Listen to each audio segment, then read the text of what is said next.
ఎవడా ఇక్కడ రాంబాబు? ఎవడాడు రాంబాబు? ఎక్కడున్నారు నువ్వు? ఏంటా నువ్వు సినిమా తీస్తా? నువ్వురా రే రాంబాబు, ఎక్కడా? నిన్నరా వినపడుతుందా? ఎక్కడా నువ్వు? ఎక్కడా నువ్వు? రే రాంబాబు ఎక్కడా? రాంబాబు, నా రాణాబాబుని స్టేట్ ని తీసుకెళ్తా ఉంటారా? ఎన్ని గుండెలు నీకు? అసలు అసలు నా రాణాబాబు మీద చెయ్యేటువంటి నువ్వు అసలు నా గురించి అనుకున్నా నువ్వు? నిన్ను నీ ఛానల్ ని తగల పెట్టేస్తా అనుకుంటున్నావు. 2 టర్మ్లు సీఎం చేసినోడిని, నా సంగతి నీకు తెలీదు. నీలాంటి గొట్టంగాల్ని ఎంతమందిని చూస్తుంటానో. నా ముందు మహామకులే మట్టి కొట్టుకుపోయారా? లోపలికి రండి సార్, ప్రశాంతంగా మాట్లాడుకుందాం. ఏంటయ్యా నా కుటుంబాన్ని టచ్ చేసిన తర్వాత ఇంకా ప్రశాంత? ప్లీజ్ నా మాట వినండి సార్. ఏంటయ్యా అయినది?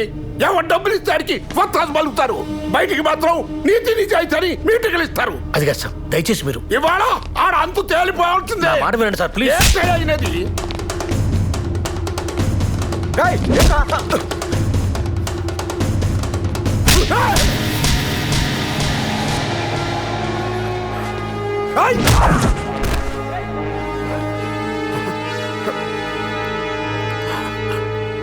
రాయ్, నువ్వు సీఎం గా చేసి ఉండొచ్చు, ప్రెసిడెంట్ కలిసి ఉండొచ్చు, పిఎం ని కలిసి ఉండొచ్చు, కానీ నాలాంటి తిక్క నా కొడుకుని బట్టి కలిసి ఉండవు.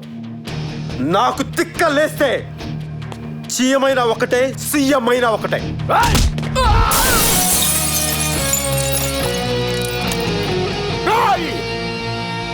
ఈ జవహర్లాల్ కొడతా ఉంటావు, ఈ జవహర్లాల్ కొడతా ఉంటావు, ఈ జవహర్లాల్ కొడతా ఉంటావు.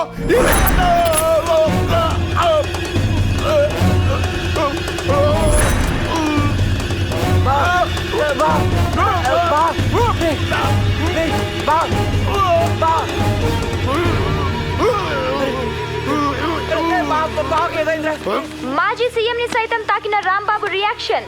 ఈ నేపథ్యంలో మరోసారి Rambabu talk of the state గా మారిపోయాడు. కుమారుడి అరెస్ట్ పై ఉద్వేగానికి లోనైన జవహర్ నాయుడు పక్షవాతానికి గురయ్యారు.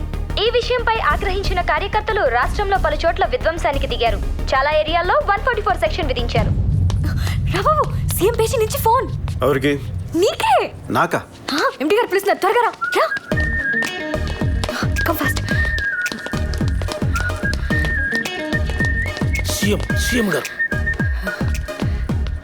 సార్. రాంబాబు సార్, నేను ఒకటే మాట చెప్తానయ్యా.